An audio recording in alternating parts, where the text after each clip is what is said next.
All right, let's move on to day 3 of the acids, bases, and solutions. Today, I'm not even doing any homework examples because I feel you already know all of this. I know you guys make fun of me by saying this is going to be the easiest lesson, but this is actually easy. I'm pretty sure you know almost everything except one thing. So, in our 10th grade class, we're just going to talk about the definition of an acid and base. And this is kind of a little weird topic because it's not like here's your definition of an acid and base. I'm going to give you some matching so you can figure it out. There's actually many definitions of what an acid and base is, and we'll talk about that. But in 10th grade, we're going to use the Arrhenius definition. There are 3 actual definitions, and they vary greatly. Actually, 2 don't vary greatly, and then 1 is like completely different, which it's just more of an updated version. As scientists learn more about anything, sometimes the definitions can be tweaked, which is what happened here. So, but we're going to keep with the old school definition with Arrhenius of the acid and bases. And then we're going to talk about how to write names and formulas for acids and bases, which you already know, unless you were asleep the entire Unit 7, which some of you were, so I can't help you there. And then describe and list properties that pertain to acids and bases. So that's, I guess, kind of new if you even listened at all in lab. The other day when we neutralized some acids and bases in our Hess's Law experiment, you actually already know these properties. So basically, all you really have to learn is what this definition of an acid and base is, and even that I've taught you in quarter 1. So there are 3 different types of definitions for acids and bases. But again, in our 10th grade class, we're going to just deal with this definition, which is right here.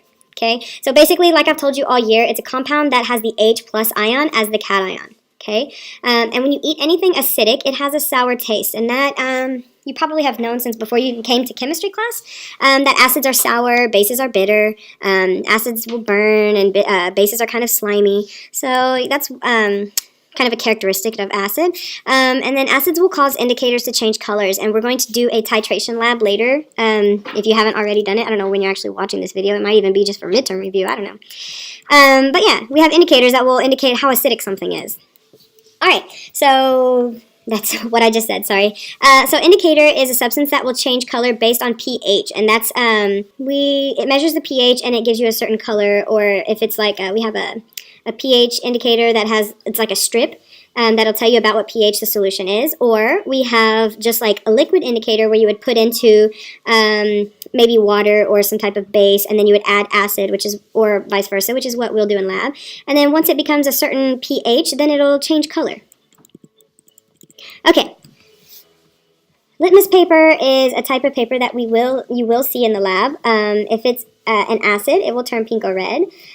So the pH of acids, guys, this stuff you should have already heard about at least one time in your school life. But pH of acid is under 7, okay? Bases are above 7. And acids reacts with metals in a single replacement reaction called corrosion. So we've learned about single replacement reactions.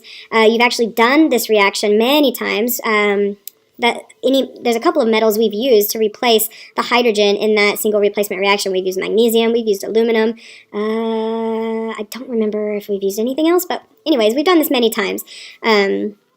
Where we added a metal to an acid, hydrochloric acid to be exact, and it kind of bubbled and got warm. That's what I'm talking about here.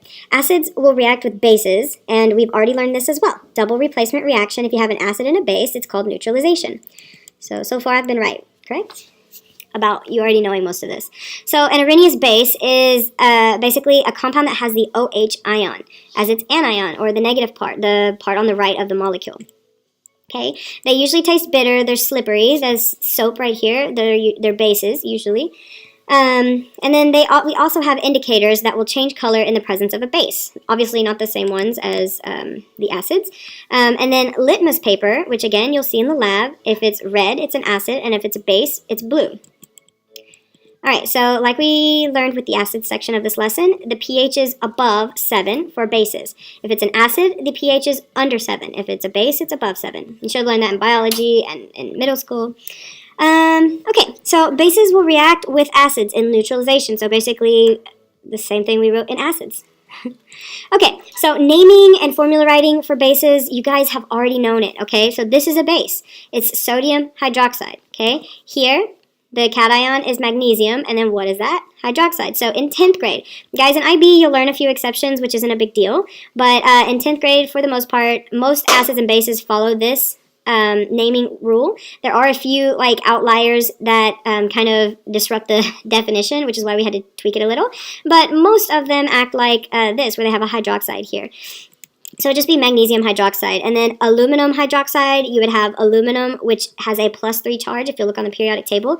Hydroxide has a -1 charge if you look on your polyatomic ion sheet. So it would be AlO3. This 3 would cross down here, this 1 would cross down here, and that's why we have that. Okay, so naming acids, it's literally the same thing we learned in naming chemicals in Unit 7. If it ends in "ide," you have the hydro, whatever the cation ic acid is, okay? And then we have 8, that's ic acid, and then "ite," which would be us, okay? So all of this is review. Most of this lesson is. So basically what we've gone over is the definition of an acid, how to name an acid, and some defining characteristics of acids and bases. Alright, so when naming acids, you have to find out what this thing was originally called by looking on the periodic table or the polyatomic ion sheet. Find out what its ending was. So here, this is phosphite. Okay, so ite becomes OUS, so it would be phosphorus acid. Here, you find this on the periodic table. And this is bromide, so it ends in ide, so that would be hydroic acid, hydrobromic acid, okay? Then we have carbonic acid, so basically ic acid, you have, then this original ending was 8, so it's carbonate, okay? So you had to kind of go backwards to find out what this polyatomic ion was, and then you just balance it, so the 2 goes here, and the 1 goes down here, 2, and then 1.